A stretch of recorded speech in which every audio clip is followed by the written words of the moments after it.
Believe it or not, we're going to leave our marks in the bottom of this clay with our shoe print. It's a classroom and they're teaching, but the curriculum is much different on this day. Does anybody remember what special event is coming up in May for our community? Do you remember, Abby? Empty bowls. They're taking on a project. This is not about the 3 R's. It's about art for a reason. People that need money and people that need help. That's it in a nutshell. They're producing something that will be sold at a community silent auction in Osceola, Wisconsin. It will raise money and awareness for less fortunate. So we started in 2001, and we started with 100 kids in a clay class, and we made about, I don't know, 80 pots or 100 pots, and we raised $1,000 the first year, and that money went to Osceola Open Cupboard. That year also some teachers showed up. I was really hoping that anyone would show up to Empty Bowls because the first year of any event is you're not going to get a lot of people.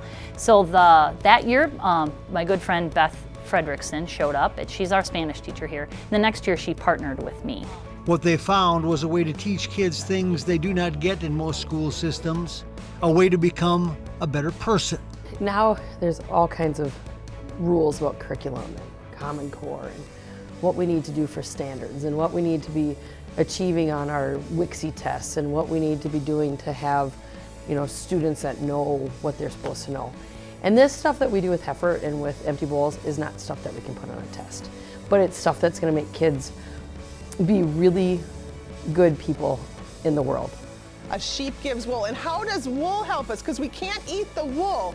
How does it help us? We can make clothes, that's right. It resonates with the students that are just starting to learn how to learn.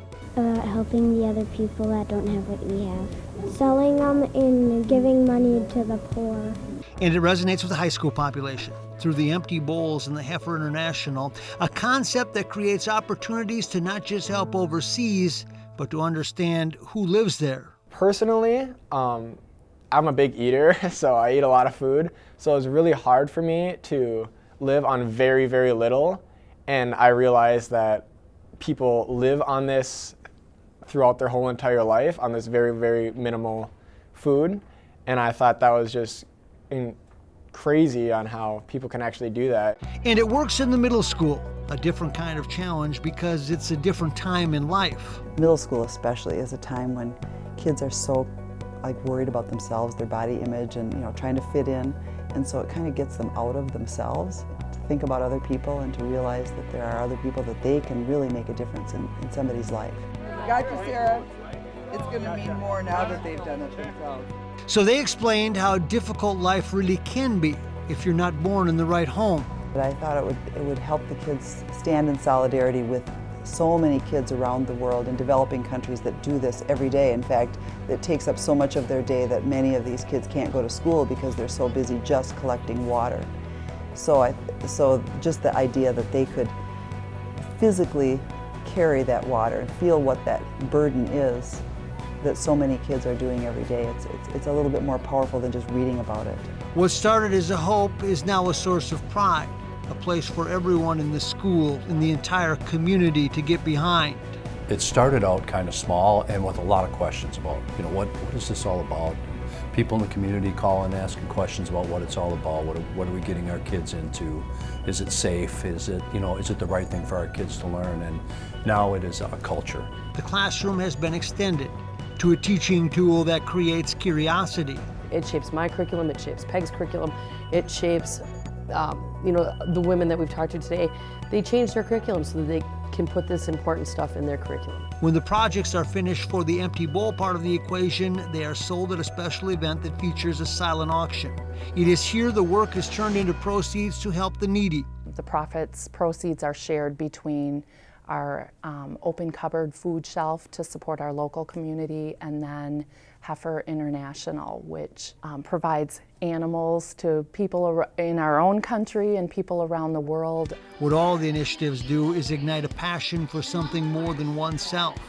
To allow kids to understand philanthropy before they understand what the word even means. In that process, when it's done right, it becomes contagious. Let's understand that there are others out there through no fault of their own that don't have and are barely struggling to get through life.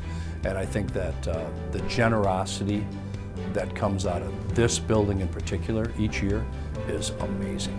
I'm actually going to try to promote Heifer International and Empty Bowls as much as I can at where I'm going to go to college, because the experience I had down there was so great and so phenomenal. And is there any better testament to the commitment from the administration when you don't just bring a cow to school, you milk it in front of the students? And then the capper. You drink that glass of milk. It's as if the world has introduced a new chapter they did not know existed. By nature, young children really tend to live in their own little world. But it's fun to open their eyes, to show them how other children live across the world. We have some books and things that we use as reference points, and when I read these and the children really understand that they are really fortunate to be able to go to school and have meals ready for them, that realize that some children aren't so fortunate. Give Osceola an A for this class. Life to the Max is brought to you by Life Touch, photography for a lifetime.